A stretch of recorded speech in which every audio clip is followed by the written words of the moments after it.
আজ মঙ্গলবার 8ই পৌষ 2024 সালের 24শে ডিসেম্বর। মেষ রাশি, মেষ লগ্ন, এরিস সাইনের জাতক জাতিকাদের আজকের দিনটি কিন্তু এক প্রকার বেশ কাটতে চলেছে।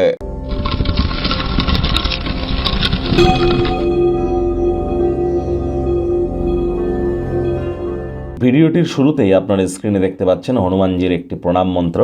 মনোজবং মারুত তুল্য বেগং জিতেন্দ্রিয়ং বুদ্ধিমত্তম বরিষ্ঠম বাতাত্মজং বানরজিত মুখ্যং শ্রীরামদূতং শরণ্যম প্রপদ্যে। ওম হুম হনুমতে নমঃ। এটি আজ আপনারা সকাল দুপুর সন্ধ্যা 3 বেলা 7 বার 21 বার করে জপ করুন। পারলে 108 বার করে করুন, অত্যন্ত উপকৃত হবেন। আজ মঙ্গলবার, 2025 সাল আগত বছরও কিন্তু মঙ্গলের অধীনেই থাকবে। 2+2+5=9 সংখ্যাতত্ত্ববিদ্যা অনুযায়ী মঙ্গলের বছর, এজন্য মহাদেবের রৌদ্র অবতার। এর সাথে সাথে আপনার পঞ্চমুখী হনুমানজি, মাতা বগলামুখী মঙ্গলচণ্ডীর নাম জপ ধ্যান আরাধনা এখন থেকেই শুরু করে দিন। এটি আগত বছরে আপনাদেরকে বহুলাংশে উপকৃত করতে চলেছে। আজ রেড কালারের ড্রেস আপনারা পরিধান করতে পারেন, মেরুন পরিধান করতে পারেন। খুব হনুমানজির নাম জপ ধ্যান আরাধনা করুন, নিজেকে উপকৃত অনুভব করবেন। ভাগ্য মিটার আজ আপনাদের বলছে 7.5/10। ভাগ্য আপনাদের অনুকূলেই থাকবে, তবে অর্থ এবং পরিবার এই দুই ব্যাপারেই আপনাদেরকে একটু সাবধানতা অবলম্বন করেই চলতে হবে। কায়িক পরিশ্রম হলেও শরীর মনে সতেজতা এবং তরতাজাই কিন্তু আপনারা অনুভব করবেন। দীর্ঘদিনের পুরনো রোগশোক থেকেও আজ মুক্তি পাওয়ার দিন, পরিত্রাণ পাওয়ার দিন।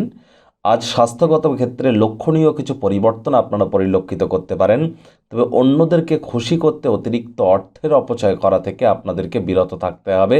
তা না হলে কিন্তু আপনার কাছের মানুষজন আপনার উপরে বিরক্ত হতে পারে।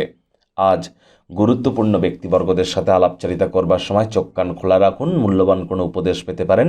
ডেলি লাইফে ইনপুট করতে পারলে লাভান্বিত হবেন। সব কাজবাজ ছেড়ে শৈশবকালে যে ক্রিয়াকলাপ করতে আপনারা পছন্দ করতেন সেগুলি আবার করতে চাইবেন, তবে মাত্রা অতিরিক্ত স্মৃতি মেদুর না হয়ে বর্তমানে পা রেখে ভবিষ্যতে এগিয়ে যাওয়ার নামই কিন্তু জীবন।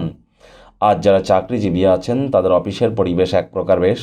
বস কলিগদের সাথে ভাব ভালোবাসা বাড়বে, কর্মে গতি অনুভব করবেন। নিজের মেধা দক্ষতা ট্যালেন্টের দৌলতে প্রশংসার পাত্রপাত্রীও আপনারা হতেই পারেন। রাজনীতিবিদ যারা আছেন জনসংযোগ বৃদ্ধি করুন, সমাজে পপুলারিটিও ইনক্রিজ করবে। শিক্ষার্থী বিদ্যার্থীদের পড়াশোনায় মনোযোগ আরও বৃদ্ধি করতে হবে। উচ্চশিক্ষার জন্য যারা বিদেশ যাত্রার কথা ভাবছিলেন, ভাগ্যদেবীও আপনাদের পক্ষেই আছেন। সন্ততি থেকে থাকলে তারাও তাদের কৃতিত্বের দ্বারা আপনাদেরকে গর্বিত করবে। হাউস ওয়াইফদের জন্য দিনটি এক প্রকার বেশ। প্রেমিক প্রেমিকা, স্বামী স্ত্রী রোম্যান্সের প্রভূত পরিমাণে সুযোগ তো আজ আপনারা পাবেন। তৎসত্ত্বেও না ভাব ভালোবাসা, রোম্যান্স, না তর্ক বিতর্ক, অশান্তি, কোনোটাতেই বাড়াবাড়ি যেন করবেন না। অন্যান্য দিনের ন্যায় আজকের দিনটিকে সাধারণ হিসেবে ট্রিট করবার আপ্রাণ চেষ্টা করুন। শত্রুপক্ষ বিরোধী পক্ষ আজ খুব একটি শক্তিশালী থাকছে না। পরিবারের প্রতি দায়িত্বগুলি সঠিক সময়ের মধ্যে পালন করতে হবে।